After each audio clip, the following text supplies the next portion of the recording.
bakteria jahat adalah sebanyak 20%. Yang ini kita digelar sebagai sehat. Oke, syukurlah kalau kita berada dalam nisbah ini.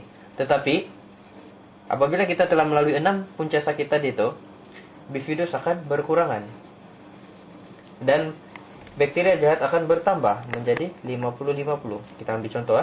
Jadi dalam keadaan ini kita akan mendapat sejenis penyakit yang disebut gastrik. Kenapa? Sebab dalam usus kita asam. Oke, asam. Jadi usus yang asam ini akan menyakitkan dinding dalam usus kita. Oke. Jadi apabila kita tahu kan, apabila seseorang itu gastrik, apabila dia lambat makan sedikit, dia akan mengadu gastrik. Oke. Jadi itu sebab dia, kita kena tahu. Dan jika dibiarkan, apabila kita makan ubat saja, tidak melakukan 3 langkah asas ini, maka dia akan semakin teruk, di mana keadaan di mana bifidus tinggal 20, bakteria jahat sudah naik pergi 80.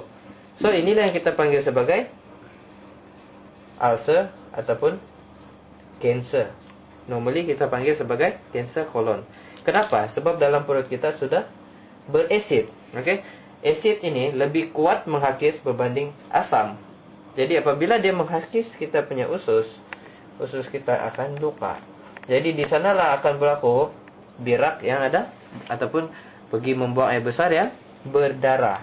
Jadi apabila kita pergi hospital, doktor akan cakap makan ubat untuk kawal sakit. Oke, kalau tidak boleh dikawal, doktor akan buat apa? Pembedahan, dia akan potong usus. Tetapi potong tetap mempunyai had. Oke, jadi bila sudah sampai had dia, kita tinggal tunggu masa lagi. Oke, kita pahamlah tunggu masa untuk apa? So itu adalah satu, laktos. Satu lagi adalah RO. Oke, satu lagi adalah minum air RO. Oke, jadi RO ini sebenarnya sangat bagus untuk bersihkan sel kita, sebab apabila air yang bersih masuk ke dalam sel, maka yang kotor itu akan dibuang. Oke, itu adalah konsepnya. So apabila usus kita telah bersih, tempat penyerapan telah bersih, maka kita barulah kita pikirkan mengenai apa benda yang kita mau serap. Oke, so kita akan ikuti 3 langkah ini, yaitu langkah pertama, kita akan ikut saranan daripada dokter-dokter tadi itu. So ada gabungan ketiga produk yang sangat hebat, yaitu spirulina, ecstasy, dan juga EPA.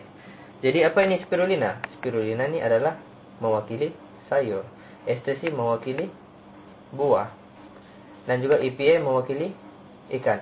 Jadi kalau kita tengok saranan daripada Dr. Renenberg tadi, yaitu 80% alkali dan juga 20% asid, spirulina dan ecstasy telah cover 80% alkali, dan EPA telah cover 20% asid.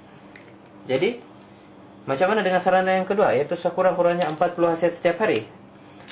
Dalam spirulina ada 46 asid. Maka di sini kita sudah nampak sudah ada lebih 6. So, baguslah.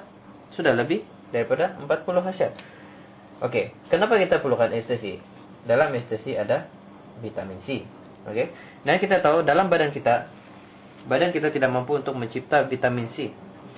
Jadi badan kita memerlukan banyak vitamin C, dan vitamin C ini sangat susah untuk diserap dan sangat mudah untuk hilang apabila kita terkejut, berjemur, marah, merokok. Benda-benda itu, contoh-contohnya begitu, akan menyebabkan vitamin C kita hilang. So kita memerlukan satu bekalan vitamin C yang banyak dan juga tahan untuk kesejahteraan badan kita. So apa guna EPA? EPA ini kita cakap mengenai salur darah kita. Oke. Dulu waktu kita masih muda-muda, waktu kita masih sehat-sehat, waktu kita masih budak lagi, salur darah kita seperti ini.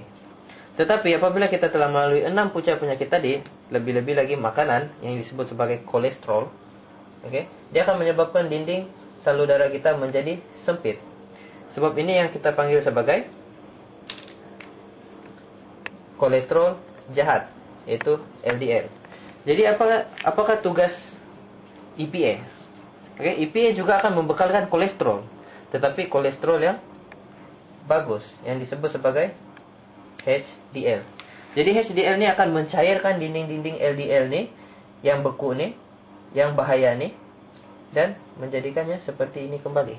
Sebab kita tahu apabila dinding semakin tebal, tekanan darah akan naik. So itulah darah tinggi. Dan apabila dia semakin mengecil dan tertutup, maka akan berlakulah sesuatu yang kita takuti, yaitu stroke, yaitu bom massa, hanya menunggu dan berlaku secara tiba-tiba.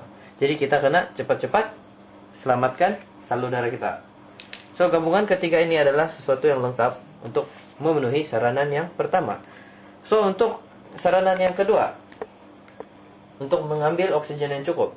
Kalau kita tidak dapat bersenam, apakah alternatif? Kita kena tahu alternatif nih. Oke? Satu dia adalah guasa. Oke? Guasa adalah teknik urut yang sedang untuk dipelajari oleh sesiapa saja. Oke? Ini adalah diperbuat daripada tanduk kerbau, dan dia berguna untuk jalankan darah, kesan penyakit, dan juga kurangkan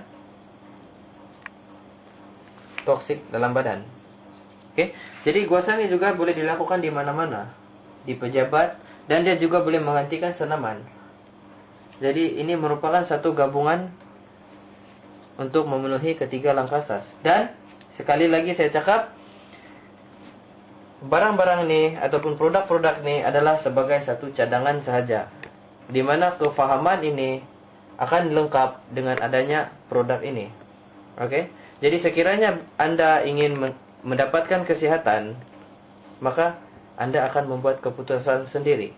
Sebab apakah tanggung jawab saya di sini hanyalah untuk memastikan Anda faham mengenai ini. Oke? Jika ada apa-apa yang ingin ditanya mengenai barang-barang tadi, kita boleh cakap nanti. Yang penting faham dulu konsep ni. Ini adalah yang paling penting sekali. Kenapa kita sakit? Macam mana kita sehat? Jalan penyelesaian dia juga ada di sini. Sudah disediakan oleh syarikat Elkan. Jadi sekian saja perkongsian saya pada pagi yang indah ini. Jumpa Anda di puncak kesihatan.